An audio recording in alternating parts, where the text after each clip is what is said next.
एक भक्त पहली बार बाबा के दरबार में कांवर उठा करके सुल्तानगंज से जाता है। बड़ी जब आधे रास्ते जाता है तो देखता है कि जैसे मान लीजिए आपकी निशाई कभी चलने की उतनी आदत रही नहीं। हाँ। और घर परिवार भी हमेशा सब लोग बोलते रहे चल पाओगी, लेकिन आज बाबा का महिमा है। हाँ जी। कि आज हम लोग 70 किलोमीटर तय कर लिए दूरी। बस बाबा नगरी नजदीक है, कुछ ही दूर बचा हुआ है। अभी भी हिम्मत थोड़ी जब आप लोगों को देखती हूँ तो हिम्मत फिर एनर्जी बढ़ जाती है कि नहीं जब आप जा रहे तो मैं भी चल सकती हूँ। ऐसे ही एक भक्त बाबा के दरबार में जाता है और बाबा से कहता है कि बाबा पूरी दुनिया को छोड़ करके बाबा मैं आपके दरबार आया हूँ और कांवर उठा करके सुल्तानगंज से आपके दरबार चल रहा हूँ बाबा। रास्ते में जो भी हमारी कमियां होगी बाबा उसको पूरा आप ही करने वाले हैं बाबा। भक्त बड़ी प्यार से बाबा से कहता है और कहता है क्या थोड़ा धोबिया भी बजा लीजिएगा, तबले वाले भैया धोबिया भी बजाइएगा। चित्तहरे भरोसे ये भोले बाबा कांवरा उठाइली, ए भोले बाबा कांवरा उठाइली हो, ए भोले बाबा सन तू दीहा आशीर्वाद जीन गिया मोर सवरिए न जइहे। ए भोले बाबा सन तू दीहा आशीर्वाद जीन गिया मोर सवरिए न जइहे। भक्त कहता है बाबा से क्या कि तोहरे भरोसे भोले बाबा कांवरा उठाइली हो, ए भोले बाबा जलारा उठाइली हो, ए भोले बाबा जलारा उठाइली हो।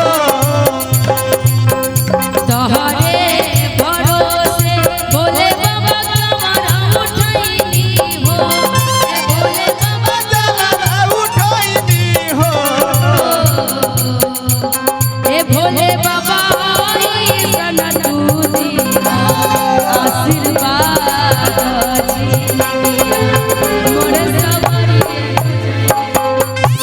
ए भोले बाबा सन तू दीहा आशीर्वाद जीनिया मोर सवरिए न जइहे हो।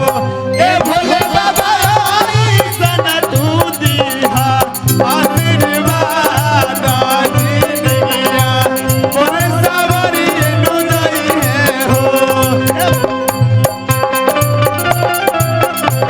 थोड़ी ताली बजा के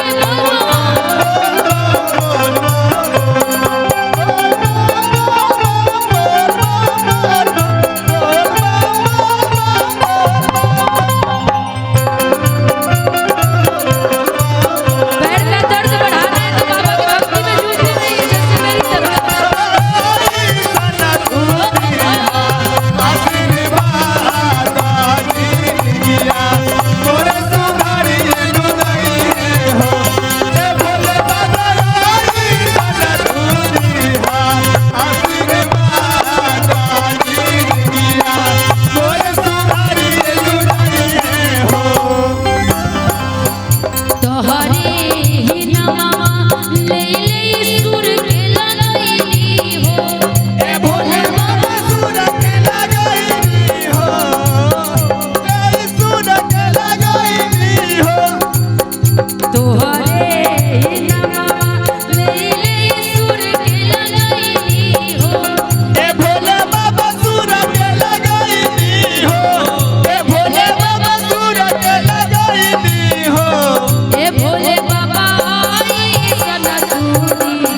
और जितना परीक्षा बाबा वाकई में हम भक्तों से लेते हैं ना, इतना दिनों से बस मैं सुनती थी, आपको भजन में गवाती थी, नचवाती थी, लेकिन आज जब मैं भी दोनों पैर से डैमेज हो गई हूँ, दोनों पैर फूल के मेरा ऐसे हो गया, अब चला नहीं जा रहा।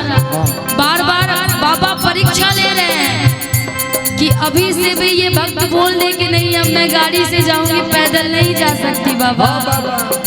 लेकिन हिम्मत नहीं हारना है, ना हमको ना आपको, एक साथ बाबा के दरबार में चलना और उनको दिखाना है कि बाबा जैसे मंचों पे मैं नाच के दिखा रही हूँ, गा के दिखा रही हूँ, इतना दर्द होते हुए भी तो थोड़ी ताली तो आप भी बजा सकते हैं ना। सीताराम मसाज कराते हुए कहते हैं कि बाबा परीक्षा बहुत ज्यादा लेते हैं और जो परीक्षा में सफल होता है उसी को प्रकट देते हैं ना जी दर्शन। वैसे ही बाबा आज निशा से भी बहुत परीक्षा ले रहे हैं, इसमें कोई दो राय नहीं है, लेकिन बाबा को भी मैं चल के दिखाऊंगी और हर शिविर में गाना गा के भी दिखाऊंगी कि बाबा आपकी ही बेटी हूँ, देखो मैं कितना गा सकती हूँ। और बोलना है आप सबको भी मेरे साथ क्या, तोहरी सरनिया छोड़ के नहीं न जाइबो, ये भोले बाबा को नहीं न जाइबो, ये भोले बाबा को नहीं न जाइबो, तोहरी दुआरिया छोड़ के नहीं न जाइबो, ये भोले बाबा को नहीं न जाइबो, ये भोले बाबा को नहीं न जाइबो। अच्छा कौन कौन बम जी का पैर अभी दर्द नहीं कर रहा, नाच सकते हैं? जरा उठ के दिखा दीजिए बाबा को, उठ जाइए, खड़े हो जाइए।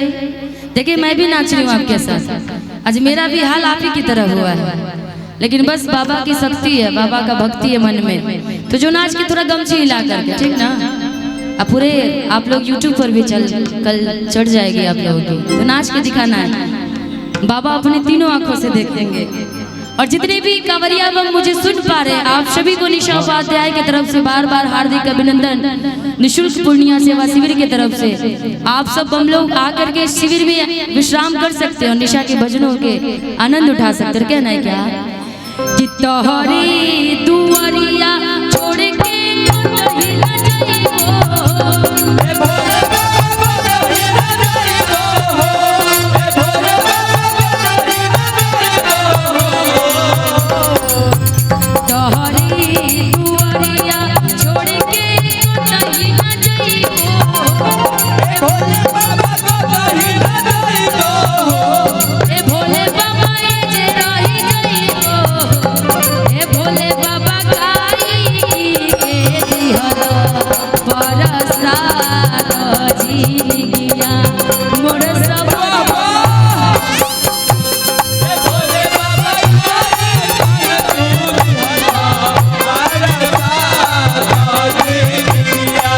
मोर सवारी हेनु जाइने हो, ये भोले बाबा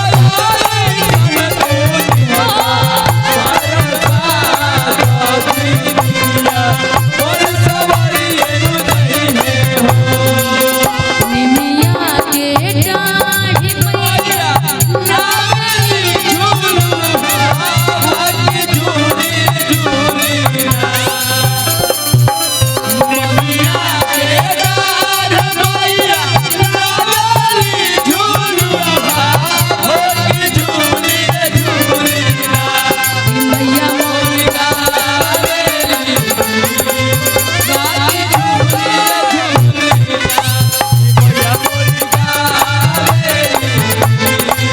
गाती झूली झूली ये भोले बाबा हरी सन तू दीहा आशीर्वाद दीनिया मोरी सवारी हेनु जाइने हो, ये भोले बाबा हरी सन तू दीहा आशीर्वाद दीनिया मोरी सवारी हेनु जाइने हो, तोहरे भरोसे भोले बाबा कमरा उठाई हो, ए भोले बाबा उठाई दी हो, ये भोले बाबा कमर उठाई दी हो। अच्छा कांवड़ कौन कौन उठाया है? सब ना, तो मेरी तरह आप भी बोलिए कांवड़ कैसे उठा रहे हैं? कंधा भी दर्द कर रहा है ना, हाथों को हमेशा ऐसे रखना पड़ रहा है। और जो पैर दर्द कर रहा है वो तो कर ही रहा है, लेकिन बस मन दर्द नहीं होना चाहिए, मन मैल नहीं होना चाहिए, वो भक्ति के प्रति। तो हरे भरोसे भोले बाबा तुम्हारा उठाई हो, ए भोले बाबा कमर उठाई हो, ए भोले बाबा कमर उठाई हो, ए भोले बाबा आई सनत आशीर्वाद दीन गिया सबके सवरिए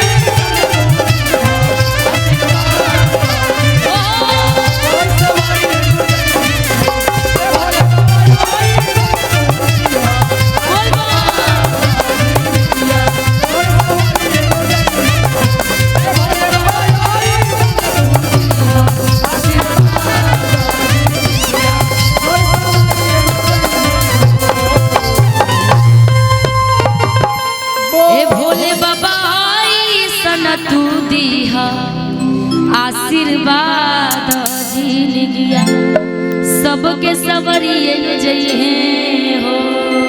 बोलिए बोल बोल।